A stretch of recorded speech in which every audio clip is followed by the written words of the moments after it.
স্থগিতা দেশ বুলি নহয়, মানে স্থিতি অৱস্থা ভাল ৰাখিব দিছে। ইছ্যুটো হ'ল এনেকুৱা, আপোনাৰ গম পাব যে গুৱাহাটীৰ মানে দাঁতিকাষৰীয়া যিবোৰ বনাঞ্চল আছে, বিশেষকৈ পাহাৰ এৰিয়া, আপোনাৰ তাতে ৰিচেণ্টলি আপোনাৰ গভমেণ্ট অফ আছামে ইন দি ফৰেষ্ট ডিপাৰ্টমেণ্টে আপোনাৰ উচ্ছেদৰ এটা প্ৰক্ৰিয়া আৰম্ভ কৰিছে, আৰু যিটো হ'ল আপোনাৰ কালাপানী গাঁও বুলি কয়, এই বৰা গাঁও আণ্ডাৰ মানে মালিগাঁও আৰু জালুকবাৰী ডিভিজনেল ফৰেষ্ট অফিচৰ আণ্ডাৰত পৰে।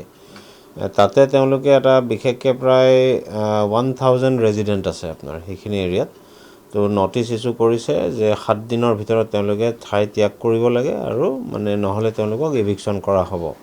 তো আমি সেই সম্বন্ধে আপোনাৰ গৈ পেলাই ৰিচেণ্টলি আপোনাৰ মহামান্য গুৱাহাটী উচ্চ ন্যায়ালয়ত আপোনাৰ প্ৰায় 2-3খন লেখ আবেদন আপোনাৰ দাখিল হৈছে, আৰু সেই লেখ আবেদনখনত ওপৰত ভিত্তি কৰি আমি ক'ব বিচাৰিছোঁ যে এই যিখিনি এৰিয়াত আমাক নটিচ দিছে, এই এৰিয়াটো হৈ গ'ল আপোনাৰ মানে ৰিজাৰ্ভ ফৰেষ্ট এৰিয়াত নপৰে। দিছ ইজ পিয়ৰলি আপোনাৰ ৰেভিনিউ ভিলেজ, মানে আপোনাৰ ৰেভিনিউ ডিপাৰ্টমেণ্টৰ আণ্ডাৰত পৰে, আৰু সেইটো কাৰণে ফৰেষ্ট ডিপাৰ্টমেণ্টৰ তাত জুৰিছডিকশ্যন আৰু অথৰিটি নাই ইভিকশ্যন কৰিবৰ কাৰণে। কাৰণ আমি যিসমূহ মাটি তাৰ পৰা কিনিছোঁ, আৰু আজিৰ নহয়, আমি প্ৰায় ধৰক আপোনাৰ 40-50 ইয়াৰ্ছৰ পৰা তাতে বসবাস কৰি আছোঁ। গতিকে যেতিয়া আমি মাটিসমূহ কিনিছিলোঁ, সেই মাটিসমূহ একচনীয়া পট্টা মাটি আছিলে আপোনাৰ। গতিকে একচনীয়া পট্টাটো আৰু ফৰেষ্ট ডিপাৰ্টমেণ্টত দিব নোৱাৰে।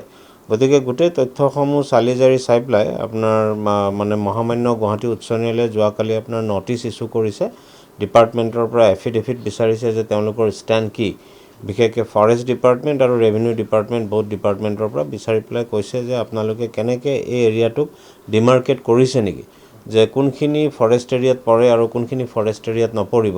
এই গোটেই তথ্যসমূহ শপতনামা আকাৰে মহামান্য ন্যায়ালয়ত দাখিল কৰিব দিছে, আৰু লগতে কৈছে যে যেতিয়ালৈকে এই গোচৰৰ মানে প্ৰক্ৰিয়াটো অহা 11/8/2025 তাৰিখে পুনৰ মানে শুনানিৰ দিন ধাৰ্য কৰিছে, আৰু তেতিয়ালৈকে স্থিতি অৱস্থা যিহেতু আপোনাৰ বাহাল ৰাখিব দিছে, মানে status quo as on date shall be maintain.